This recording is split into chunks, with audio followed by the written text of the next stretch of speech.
Чжуди, Қытайдың Мин әулетінің негізін салушысы, Хунью императорының 4-ші ұлы, Ян ханзадасы, 1403 жылдан билік етуінен бастап Юнле деген ұран ұстанды, Мин әулетінің 3-ші императоры. Юнле билікке күшпен келді, яғни әкесі қайтыс болғаннан кейін таққа қайтыс болған ағасының баласы Юнвэнь отырады. Інісі өз көкелерімен жауласып, олардың билігін әлсіретуге тырысқан.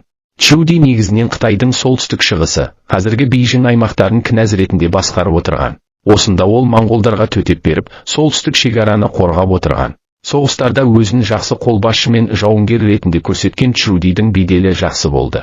Чжуди биліктегі Юнвэньмен жауласып, ақыры оған қарсы жорық ұйымдастырып, оны тақтан құлатып, билікті өз қолына алады. Билікке келгеннен Чжуди Юнле аталып, билігін нығайтуға тырысқан. Алдымен өзіне қарсы шығып отырған, бұрынғы императорлардың жақтастарының көзін құртады. Дегенмен Юнле мемлекетті нығайтуға тырысқан. Таққа отырғаннан кейін Юнле ел астанасын Нанкиннен Бейжіңге ауыстырады. Қаланың жанданып гүлдену үшін құрылыстар жүргізеді. Осы қалада өзіне резиденция салдыртады. Ол Гугун немесе тыйым салынған қала деп аталды. Елдің экономикалық жағдайын түзету үшін, яғни оңтүстіктен келетін астықтың Бейжіңге дұрыс жеткізілуін қамтамасыз ету үшін каналдар жүйесін тазартып, кеңейтіп, су жолдарын қалыптастырды. Бұл ел бөліктері арасында сауда-саттық қатынастар мен жалпы байланыстарды нығайтты. Жемқорлықпен күресіп, чиновниктерге арнайы емтихандар енгізді. Провинциялар шекарасын қайта қарап, елдің әкімшілік жүйесіне өзгерістер енгізді. Елдегі қарсылықтарды басу және болдырмау үшін Юнле діндерге еркіндік берді. Даосизм, конфуцийлік, буддизмді Қытайдың дәстүрімен ұштастырып, дамытып, мәдениеттегі моңғол ықпалын жоюға тырысты. Жазушы, ғалым шенеуніктердің өзіне деген қарсылығын басу мақсатында Юнле оларды энциклопедия жазуға жұмылдырды. 1403-8 жылдары мыңдаған адамдар энциклопедияны жазуына қатысып, нәтижесінде әлем тарихындағы ең үлкен қағаз энциклопедия жазылды. Сыртқы байланыстарды нығайтып, Қытайды мықты мемлекет екендігін басқаларға мойындату үшін басқа елдерге экспедициялар жасалды. 1403 жылы Шығыс Түркістан жеріне елшілер жіберіліп, осында алғашқы вейлері құрылды. 1408 жылдан өмірінің соңына дейін Юнле моңғолдармен соғыстар жүргізіп, оларға Қытай билігін мойындатпақшы болады. Соғыстары аса нәтижелі болмаған дегенмен өзінің басты мақсаты солтүстік шекараны нығайтып, моңғолдарды әлсірету қолынан келді. Шығыста Чосон мемлекетімен қатынасты ретке келтіруге тырысып, екі ел арасында шекаралар бекітіледі. 1403 жылдан бастап Юнле су кемелерінің құрылысын бастатқызады. 1405 жылдан бастап Чжэн Хэ бастаған экспедициялар басталады. Флотилия 162 ірі кемеден және 28 мыңға жуық матростар мен солдаттардан тұрды. 1433 жылға дейін 7 экспедиция ұйымдастырылып, бірнеше елдермен байланыстар орнатылып, тауар алмасулар орын алып, зерттеулер жүргізілді. Мұндай экспедициялар көп қаржыны қажет етті және Юнле қайтыс болғаннан кейін тоқтатылды.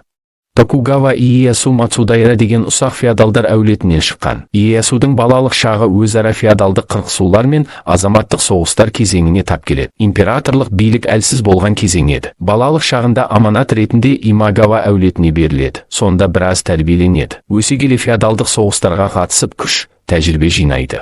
Сол кездегі мықты феодалдар және Жапонияны өз қол астына біріктіріп жатқан Нобунагу Ода мен Тойотоми Хидеоси қайтыс болғаннан кейін сәтті пайдаланып, қарсыластарын жеңіп, билікке келеді. 1603 жылы император Иеясуды сюгун ретінде тағайындап, біраз билікті оның қолында шоғырландырады. Токугава Жапонияда Токугава әулеті басқарған феодалдық әскери үкімет сюгунатты құрды.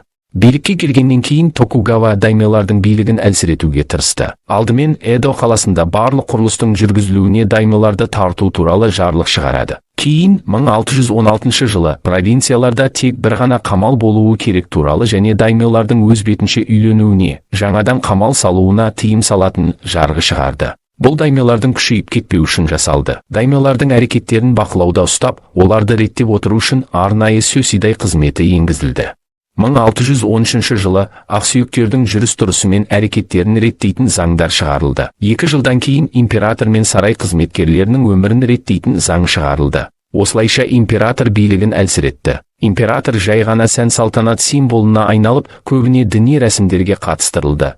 Эдо, Осака, Киото, Нагасаки, Сакай сияқты маңызды қалалар және ондағы сауда-саттық қатынастар мен салық жинау үдерісі тікелей Токугаваның бақылауында болды.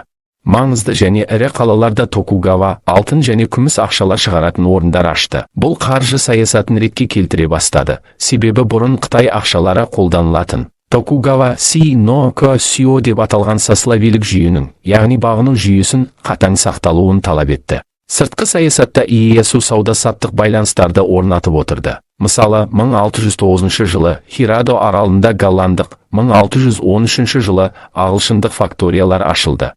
Бұған дейін елде португалдықтар мен испандықтар басым болған. Бастапқыда шетелдіктермен келген христиан дінінің таралуына көз жұма қараса, кейін 1613 жылы христиан дініне тыйым салады.